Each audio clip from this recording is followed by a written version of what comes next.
Estamos entonces aquí repasando el método del Maestro, el método de Cristo para evangelizar, que es este método que hemos llamado así, persona a persona.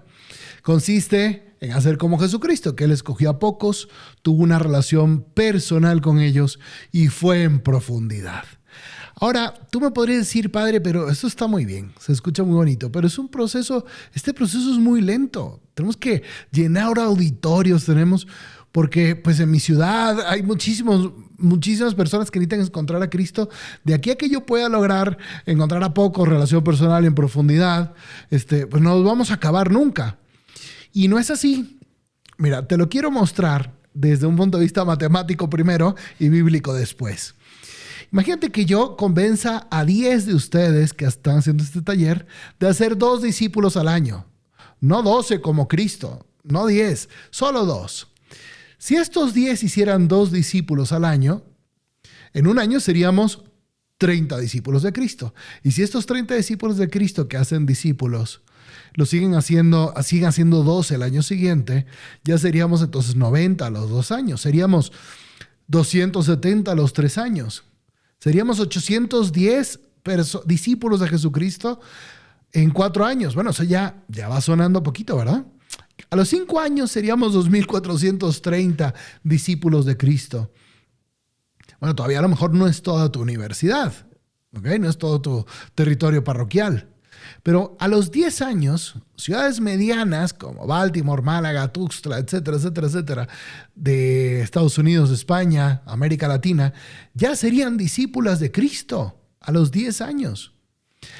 A los 20 años, habríamos logrado evangelizar el mundo 4 veces. Si estamos pensando que en el mundo pues hay 8,000 millones de personas. Padre, es que no todo el mundo va a querer ser discípulo de Cristo, no todo el mundo va a querer hacer discípulos a su vez. Bueno, pero imagínate que una cuarta parte, ¿no? Una décima parte. Ese fue el método que siguió Jesucristo. Y lo vemos claramente si abrimos el Evangelio en Lucas 8. Encontramos Lucas 8, versículo 1. Después de esto, Jesús caminaba por pueblos y aldeas predicando y anunciando el reino de Dios. Los 12 iban con él. ¿Cuántos estaban evangelizando aquí? 1, Cristo. ¿Cuántos iban con él? 12. Si saltamos a Lucas 9:1, Jesús convocó a los 12 y les dio poder para expulsar toda clase de demonios y para sanar enfermedades. Luego los envió a predicar el reino de Dios y sanar enfermos. ¿Cuántos estaban predicando aquí? Ya 12, más Cristo 13. Lucas 10:1. Después de esto el Señor designó otros 72 y los envió por delante, 2 en 2, a todos los pueblos y lugares donde él pensaba ir. Otros 72. Si eran además de los primeros 12... y contamos a Cristo, estamos hablando de 85 personas que estaban evangelizando.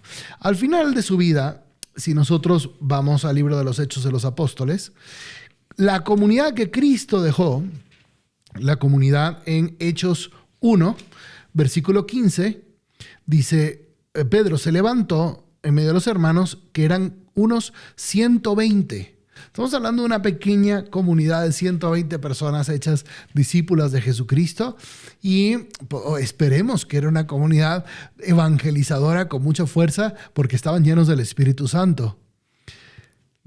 Hechos 2:41, después del discurso de Pedro en Pentecostés. Los que aceptaron su palabra fueron bautizados y se les unieron aquel día unas 3,000 personas. ¿Ven ustedes la fuerza de la multiplicación?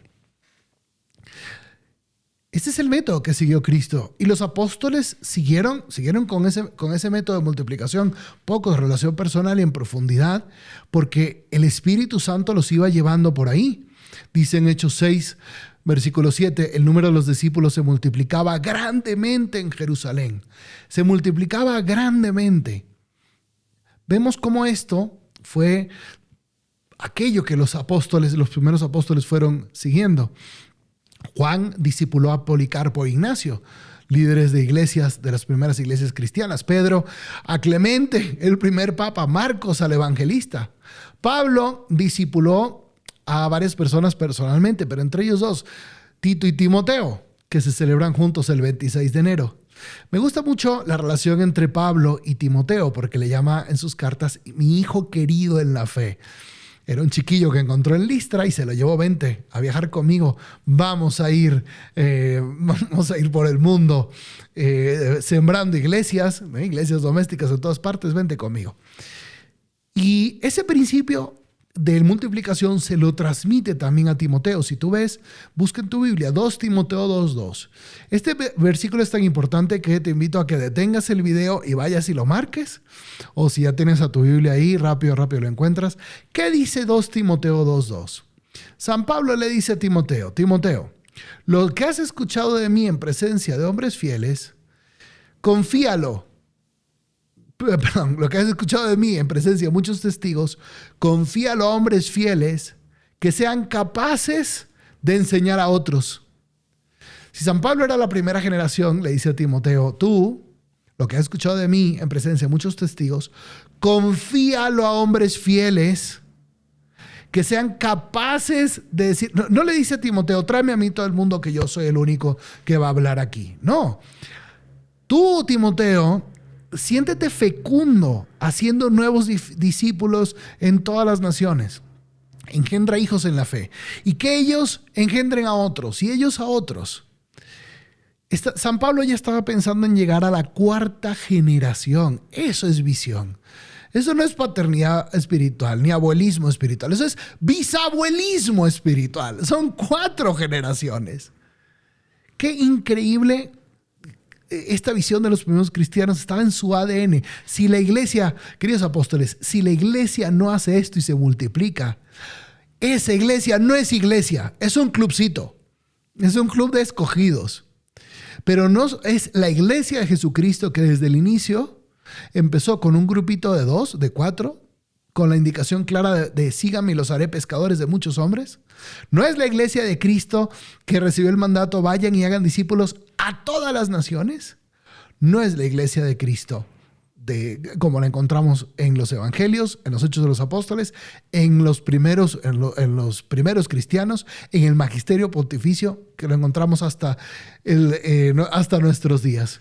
Me gusta mucho esta foto, esta imagen de Juan Pablo II, San Juan Pablo II, ahí con sus pocos, relación personal y profundidad, cuando era profesor universitario. Con ellos, gracias a los diálogos, a las conversaciones con ellos, desarrolló sin lugar a duda esa bellísima aportación que él dio al mundo entero, que fue la teología del cuerpo.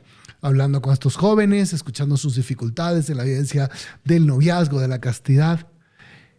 Si esto es lo que hizo el maestro y ha funcionado a lo largo de toda la historia, ¿cómo vamos a obtener hoy la misma multiplicación de discípulos si no hacemos lo mismo? Ojalá que estas verdades calen hondo en nuestro corazón porque necesitamos hacer una conversión pastoral.